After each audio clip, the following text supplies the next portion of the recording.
What's up, YouTube? This is Too Raw for TV. So last night, man, for whatever fucking reason, Anthony Davis did not play.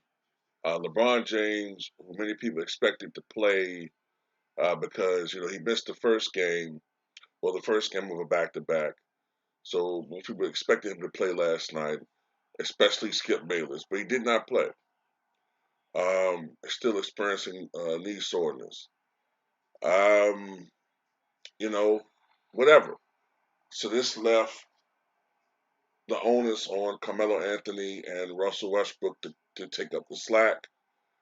And against the Charlotte Hornets, Russell Westbrook had his best scoring game of the season and his best scoring game as a Los Angeles Laker.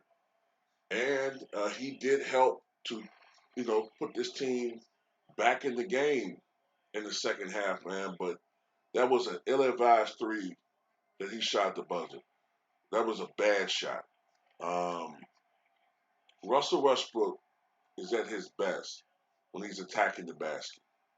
Now, he did make 3 out of 7 from downtown last night, but that just is not his game. Um, Russ is not a three-point shooter. Leave that to Carmelo Anthony. Leave that occasionally to a LeBron, a couple others, Austin Reeves. You're not a three-point shooter. That's just plain and simple, Russ. You're not a three-point shooter. You'd have been better suited taking to the basket, attacking a little.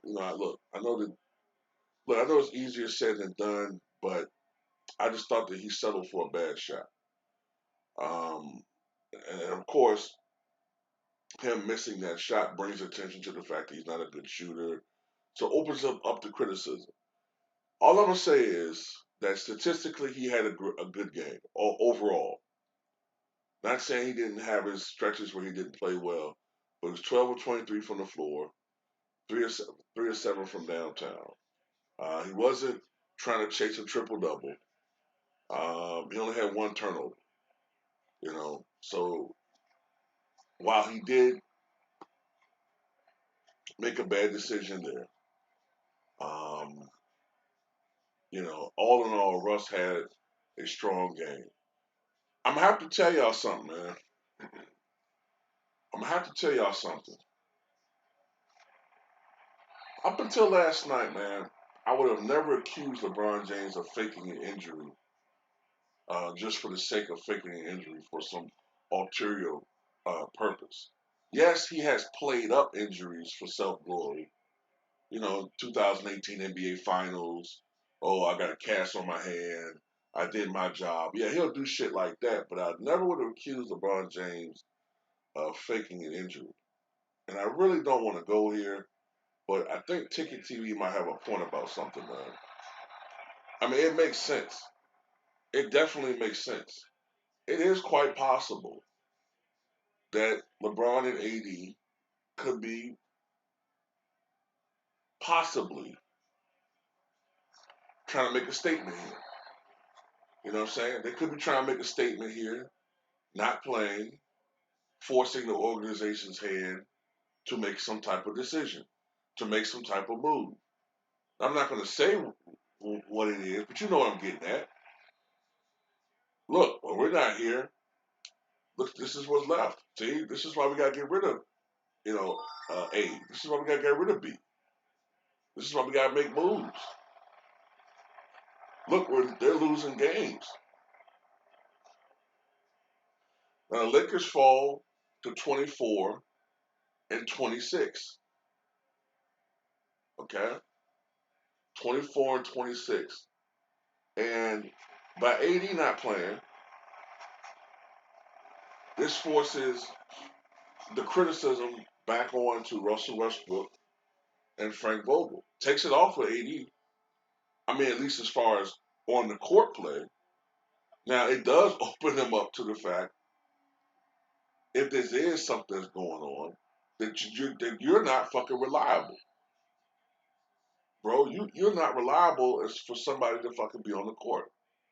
How the fuck did you score 31 points, 23 in the first half, in a game that you claim you got hurt in, and in the very next game you don't play? after you just missed 17 games in a row due to a strained MCL where when you suffered it, you act like you got shot like John Kennedy back into the left ass nigga. You know what I'm saying? Like, god damn, like this guy, man, is ridiculous. And LeBron James, who just said he feels better than ever, I haven't felt this great. I'm in the zone. You know, now he's hurt.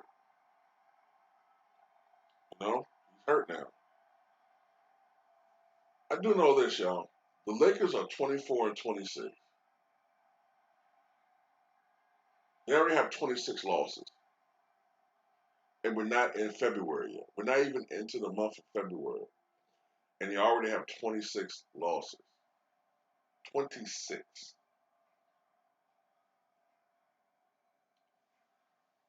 Man, think about it. The reason why I keep bringing up the losses because realistically,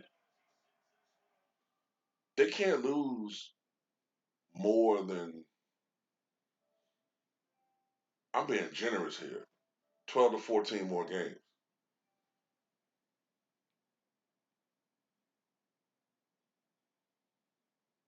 and that's pushing it.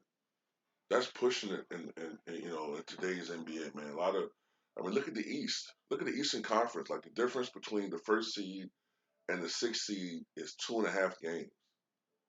Um, you can't expect to make the playoffs with a 40 and 42 record. You know, off the top of my head, I'm thinking a 40 and 42 record in the Western Conference would probably just put you in the play-in. The Lakers are not going to make the playoffs the way things are going. They're not going to make the playoffs. They still got to play a bunch of teams that are really good, and they're losing games that are winnable. You know, they still got to play the Bucks again, I believe. They got to play the Warriors 3 more times, I believe. It's just not looking good, y'all. It's just not looking good for the Los Angeles Lakers at this stretch. Um, if this is some type of diabolical scheme to get Frank Vogel fired, um, to make Russell Westbrook look bad, then I'm just saying, if if this is the case, and the reason why I'm suspicious is AD looked fine the other day. AD looked just fine the other day against the Minnesota Timberwolves, even though he claimed he hurt his wrist. And if this is the case, these guys are some pussies. They're some bitch ass motherfuckers, um, and they're some selfish sons of bitches. You know what I'm saying? You just want to. If there's any validity to that, man, I don't see how anybody could root for these motherfuckers, man. I just don't see how anybody could root for them. If it's true, not saying it is, but when you look at certain things, there's some suspicious things going on. That's all I'm gonna say about that.